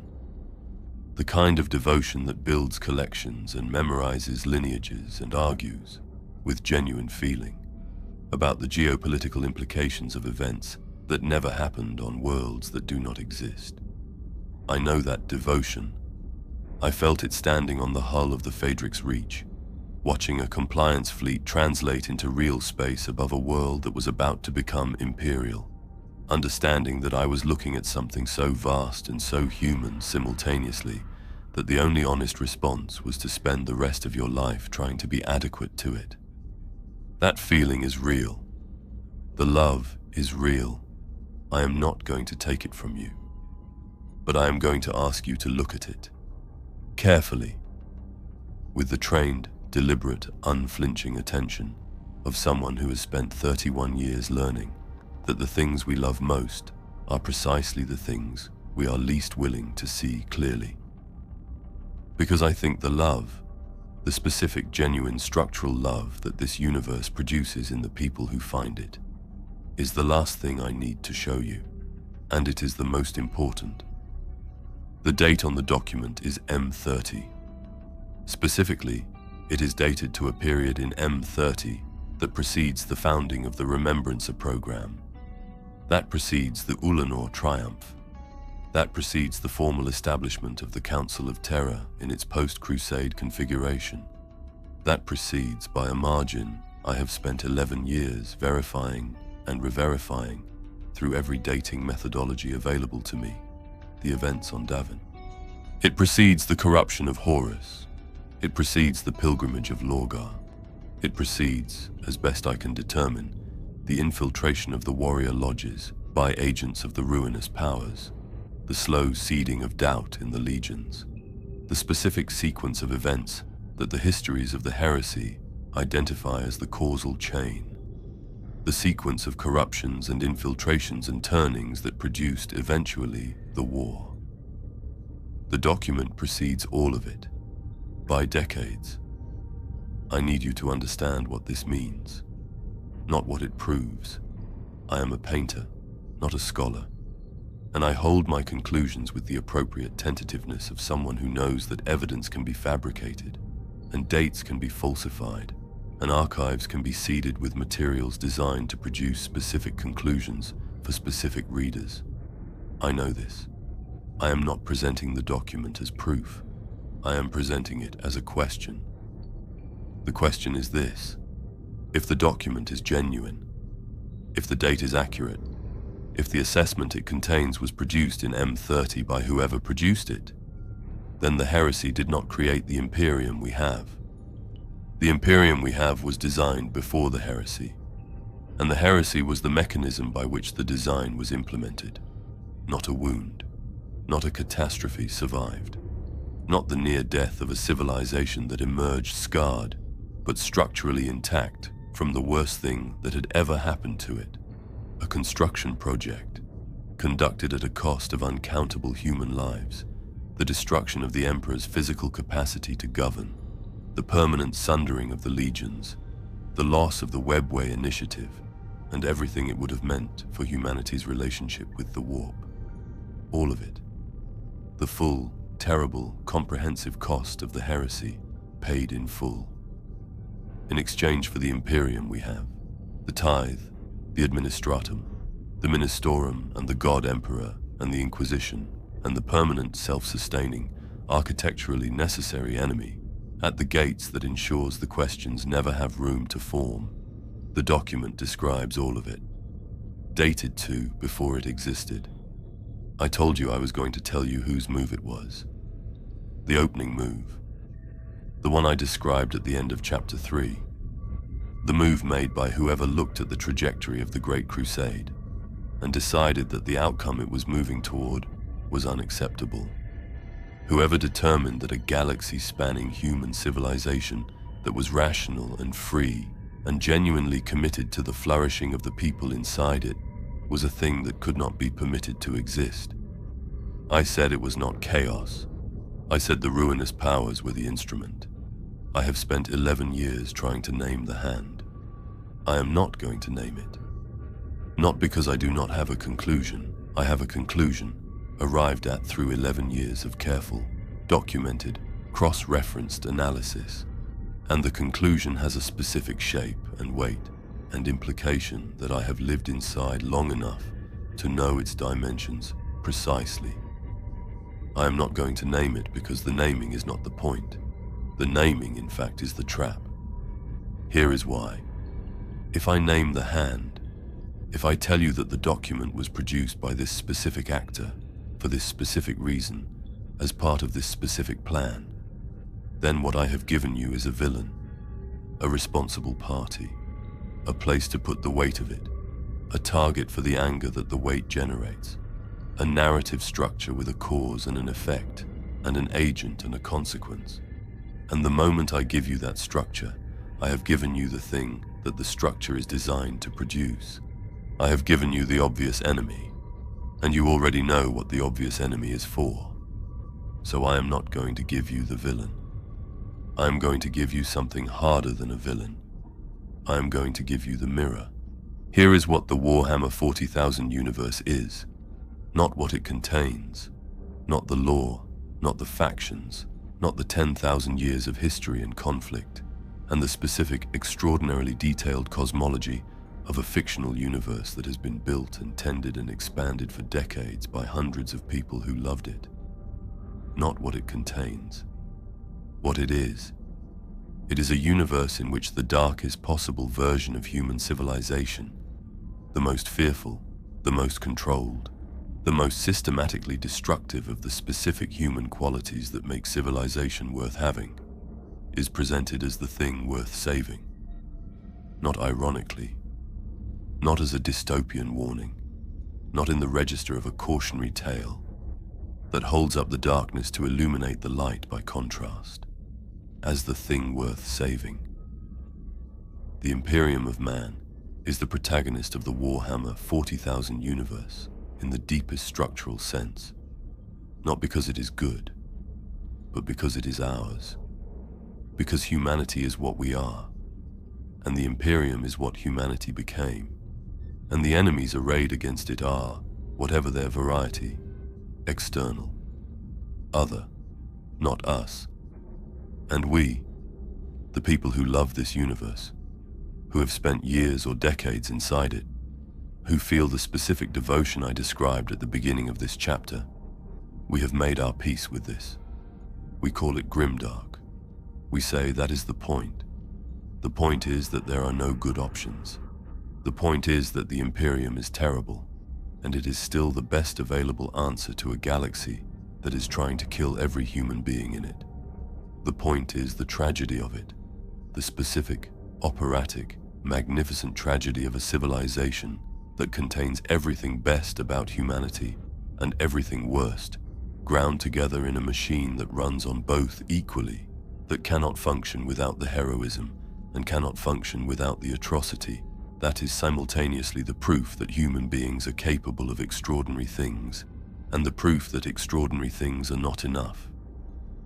We say, we understand that. We hold both things. We love it because of the complexity, not despite it. I said this. For 20 years I said this. And I want to ask you, as gently as I can, with the full weight of 31 years of looking at it behind the question, I want to ask you whether you have ever considered the specific way in which that framing is useful. Not to you, to the thing being framed. A civilization that governs through fear requires one thing above all others. Not soldiers, not administrators, not even subjects, not in the deepest sense. It requires people who have decided that the fear is reasonable, who have looked at the structure, the tithe, the administratum, the god emperor on his rotting throne, the Inquisition finding enemies because the finding is what it is for, and determined that given the alternative, given the genuine and specific horror of the alternative, the structure is the correct answer. Not a good answer. The correct one. The only available one. The one that a reasonable person, understanding the situation fully, would choose. This determination does not require coercion. It does not require propaganda, not in the crude sense, not in the sense of lies told to people who would reject them if they understood they were lies. It requires a universe in which the alternative is visible, constant, overwhelming. It requires a darkness so total and so genuine that the light, however dim, however costly, however produced by processes that you have decided not to examine too closely, is still undeniably preferable to the dark. It requires grimdark. I am not telling you that Games Workshop is the administratum.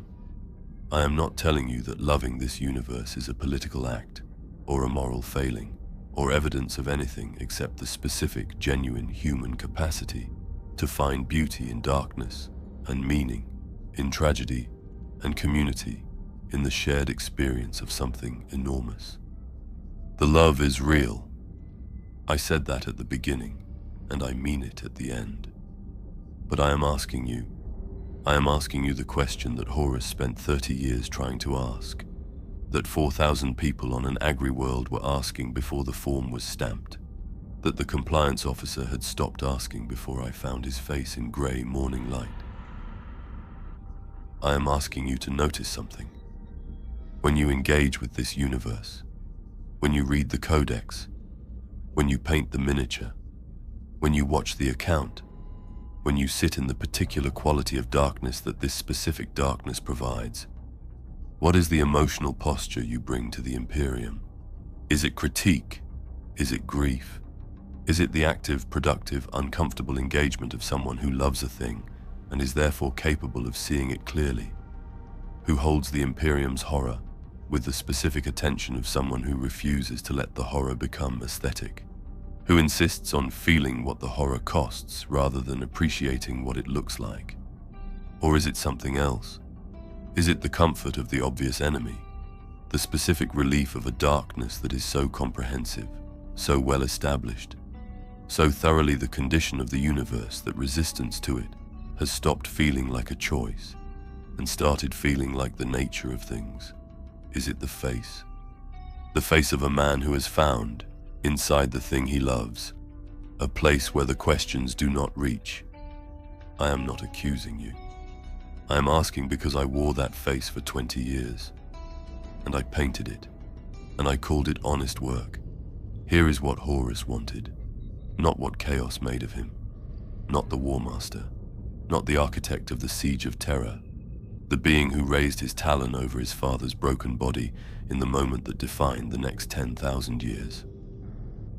The man in the room at Ulanor, tired in the way that only a man carrying a specific weight for a very long time is tired, looking at a chart table covered in the evidence of a galaxy being administered rather than inhabited. He wanted to ask the question, one question, out loud, in a room where it would be heard and answered rather than noted and filed. The question was not, is the Emperor good? The question was not, is the Imperium worth saving? The question was simpler than either of those, smaller, more specific. The question that the document was designed to make unanswerable. The question that the heresy made permanently inappropriate to ask, because there is always, now, a more urgent matter, a more immediate threat, a more relevant consideration for a civilization that is always, perpetually, existentially at war. The question was, is this the best we can do? That is all. Is this the best we can do? 4 words. The 4 most dangerous words in the Imperium of Man. More dangerous than any heresy. More threatening than any external enemy. More destabilizing to the structure than the ruinous powers and the tyrannid hive fleets and the orc wars and every alien civilization arrayed against humanity combined. Because those enemies threaten the Imperium from outside. Those 4 words threaten it from inside, from the place where the compliance officer's questions used to live before he found the face, from the place where the 4,000 people on the agri-world were living before the form was stamped, from the place where Horus was living for 30 years before Davin gave the ruinous powers the opening they needed, from the place where you are living right now. If you have been listening to this account with the specific quality of attention I hoped you would bring to it. Is this the best we can do? The Imperium cannot answer this question. The document ensures that it never has to. The heresy ensures that asking it feels like betrayal. And the grimdark, the specific, genuine, aesthetically rich, emotionally resonant, magnificently constructed darkness of this universe, ensures that the alternative always looks worse. So the question stays where questions go when a civilization is working correctly, unasked, unfiled, gone. I am going to tell you what I saw on the hull of the Phaedrix Reach. Not the compliance fleet, not the world below, not the scale of it, which I have described, and which does not need describing again. I am going to tell you what I saw in the face of Garviel Loch, the lunar wolf standing apart from his brothers, looking at the world below with the long, still, total attention of someone who wanted to understand what he was seeing before it changed. I told you I found the human register inside the inhuman scale. I told you I found the soul inside the soldier. I did not tell you what the soul looked like. I did not tell you because I did not know then what I was seeing. I was 23 years old. I have been to 17 worlds. I had the specific confidence of a young painter who has found his eye and does not yet know all the things the eye will eventually be able to see. I know now what I was seeing. I have known for 11 years. The soul inside the soldier was no wonder. It was not the heroic contemplation of a warrior at the threshold of another conquest, finding meaning in the scale of the project he was serving. It was the same thing I saw in Horus's face at Ulanor, the same thing I have seen in every face that has stayed with me. The compliance officer, the survivor of Cygnus Prime, the 4,000 people whose questions were retired by a form in triplicate. Grief. The specific grief of a person who can see, with total and terrible clarity, what is going to be lost. Garviel Loch, standing on the hull of a warship, above a world that was about to be compliant, looking at it the way I look at things, with the long, total, unflinching attention of someone who wants to understand before it changes, was grieving. Not the world below, not the compliance, not the violence that was minutes away. The world he had believed in, the world he had been told he was building, the world that the document describes the prevention of, in precise administrative language, as the primary condition of stable, long-term governance. He was grieving the world that was possible before the Imperium made it impossible, and he did not know yet that the grief was not the end of something. It was the beginning of the war, of the 10,000 years, of everything. I have one more thing to tell you. It is the thing I saw on the Tuesday morning in the processing facility on Cath Secunda 4. The thing I said at the beginning of this account that I had never told anyone. The thing I have been carrying for 31 years. Alongside the document and the form and the sketch of Horus that I have not shown to anyone, and the painting of Gaviel Locke that I did not make, and the face of the compliance officer that I painted in my head, but never on canvas, because I did not understand then that it was the most important image of my career. The thing I saw. Here it is. After the word-bearer gave the compliance officer the order, after the 3-year educational enrollment, after the generous food distribution, after the careful, precise, patient retirement of the northern settlement's questions, after all of that was communicated and received, and the compliance officer was preparing to leave, the word-bearer said one more thing. It was not part of the order, it was personal. A small, quiet addition. The kind of thing a man says when the official business is done, and what remains is something he has been wanting to say and has finally found the moment for. The word-bearer said, "You are doing important work." And the compliance officer, the man with the face, the man who had stopped asking questions, the man whose expression I had been trying to paint for 6 weeks and had finally found that morning, the compliance officer stopped, and he turned back. And for a moment, one specific and unrepeatable moment, in the grey filtered light of a processing facility on a compliant world, the face changed. Not back to what it had been before the questions stopped. Not the face of a man who still had questions. That face was gone, and it was not coming back, and I knew it was not coming back, and the knowing of it is still the sharpest thing I carry. It changed to something else, something I had not seen before and have not seen since. The face of a man who had been offered, in 4 words, the thing that the system had taken from him when it took his questions. Meaning. You are doing important work. You are doing important work. Not, your work is correct. Not, your work is compliant.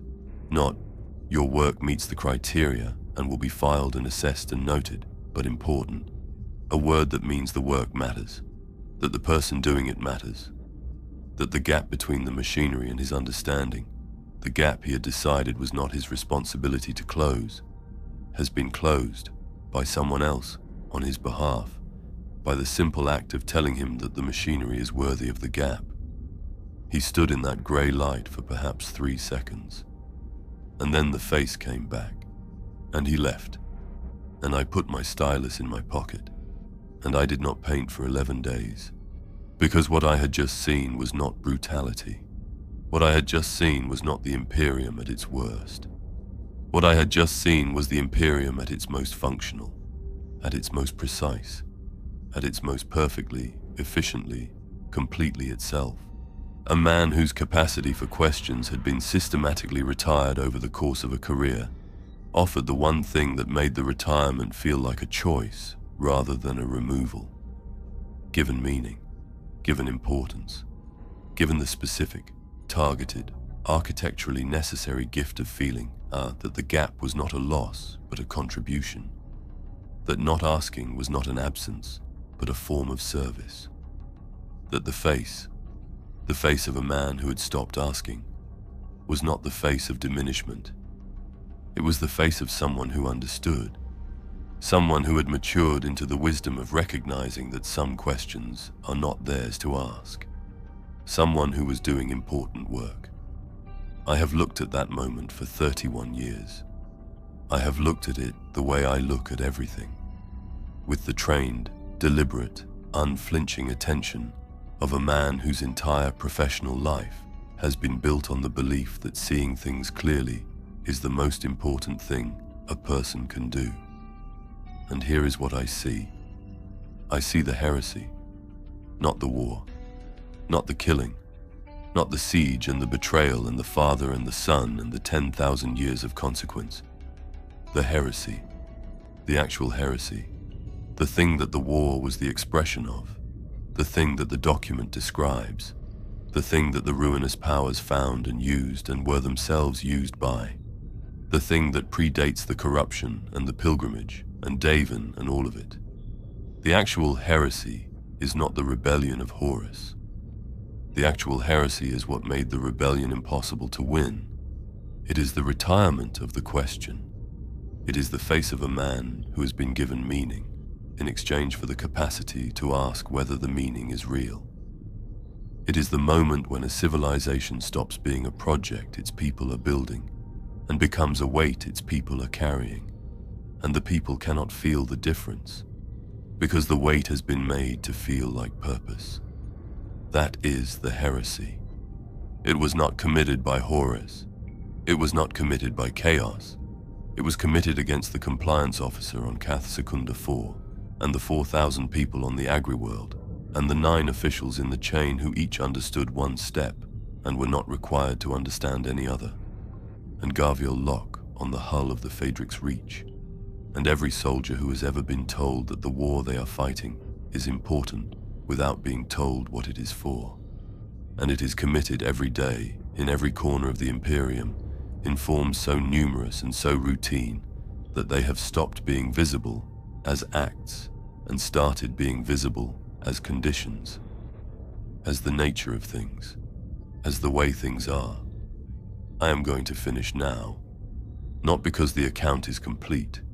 The account is not complete and will never be complete, because the thing it is documenting has not ended and will not end while the Imperium endures, and the questions remain retired, and the face of the compliance officer remains the most common face in the human galaxy. I am going to finish because I am tired. Not the tiredness I saw in Horus's face at Ulanor. Not the tiredness of a man who has been carrying a weight for a long time and has not yet decided to put it down. A different tiredness. The tiredness of a man who has put it down. Here, in this account. For you. I want to say something to you before I go. Not about the Imperium. Not about the heresy. Not about the document or the form or the date or the face or any of the specific documented, carefully evidenced content of what I have spent 5 chapters showing you. Something personal. I spent 31 years looking at this. 31 years of trained, deliberate, unflinching attention. The same attention I brought to every canvas, every face, every world I was sent to document in the age when I believed that documentation was a form of love. And here is what I found. The looking did not save anyone. Not the compliance officer. Not the 4,000 people on the Agri-world. Not Horus, who saw it before I did and paid for seeing it with everything. Not the world below the Phaedrix Reach, whose name I never learned and which has been compliant for 140 years and is 417 pages of annual report. The looking did not save anyone. But I think, and this is the belief I have arrived at, not through evidence, but through the specific, unglamorous, stubborn persistence of a man who cannot stop looking even when the looking costs more than he has. I think the looking matters anyway. Not because it changes the structure. The structure is very old and very good at maintaining the structure. Not because it produces the conversation that Horus died trying to force. That conversation has been prevented too successfully and for too long to be recoverable by a painter's account. But because looking is the question. The act of looking clearly at a thing, without the comfort of the obvious enemy, without the mercy of the grimdark aesthetic, without the face that has stopped asking, is itself the question that the system cannot answer. Is this the best we can do? Every time you ask it, genuinely, with the specific quality of attention that makes it real rather than rhetorical. Every time you refuse the comfort and hold the horror and feel what it costs rather than appreciating what it looks like. You are doing what Horus tried to do, without the war, without the ruinous powers, without the 10,000 years of consequence. Just the question, just 4 words, held clearly, in the grey light. While the face is still forming before it settles, the traitors lost the war. I have believed this, and I have stopped believing it, and I have arrived, at the end of 31 years and 5 chapters, at a position that is not belief and not disbelief, but something more uncomfortable than either. The traitors lost the war. The heresy never ended.